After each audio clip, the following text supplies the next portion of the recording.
Disappointment ఉండే అన్న toxic movie చూడడం జరిగింది. సింపుల్గా ఒకటే విషయం చెప్తాను. మొన్న రాజాసాబ్ సినిమా చూసాం కదా, ఈ సినిమా మీద ఆ సినిమా బాగుంది. అంత ఘోరంగా అనిపించింది సినిమా.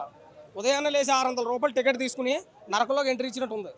అసలు ఆ యశ్ని ఎలా వాడుకోలో డైరెక్టర్ ఆవిడకి లేడీకి తెలియలేదు. ఎందుకంటే ఆవిడ లేడీ డైరెక్టర్ అనే కాడికి సమాజానికి ఏం మెసేజ్ ఇస్తాం అన్నది కూడా అర్థం కాలేదు. బూతులు ఉన్నాయి అందులో, వల్గర్ అనే లాంగ్వేజ్ ఉంది.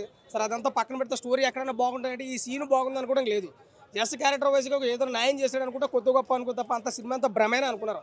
నేనే కాదు చూసిన వాళ్ళు ప్రతి ఒక్కరు కూడా డిసప్పాయింట్తో బయటకు వస్తున్నారు. ఇలాంటి సినిమా చూసినట్రా పొద్దుగేలా వచ్చాయని చెప్పేసి అంత ఘోరంగా ఉంది సినిమా. నిజంగా చెప్పుకోవడానికి ఇది బాగుంది అనుకోవడానికి ఇది ఏమీ లేదు. కేజీఎఫ్ 1 కేజీఎఫ్ 2 దృష్టిలో పెట్టుకుని ఎస్ గారికి క్రేజ్ పెరిగింది, ప్రపంచం అంతా క్రేజ్ వచ్చింది, దేశం అంతా క్రేజ్ ఉంది. ఏ సినిమా పడితే ఆ సినిమా తీసేస్తే చూసేస్తారు కదా అనుకుని డైరెక్టర్గా తీసిన సినిమా అన్నమాట ఇది. ఏమీ బాగాలేదు సినిమా. ఎవరు కూడా ఎక్కువ ఎక్స్పెక్టేషన్ పెట్టుకోవాల్సిన అవసరం లేదు. సినిమా చేస్తే చాలా ఘోరంగా ఉంది. ఆ సంబంధం లేదు సినిమాకి. అసలు స్టోరీ ఏంటి, ఆవిడ ఏ మెసేజ్ చెప్తాం అనుకున్నది, ఏ మెసేజ్ ఇచ్చింది అనేదానికి అసలు సినిమాకి క్యారెక్టరైజ్గా తీసుకున్న వాళ్ళకి 5 హీరోలు పెట్టాడు. అసలు ఏ హీరోకి అత్తు లేదు పొత్తు లేదు.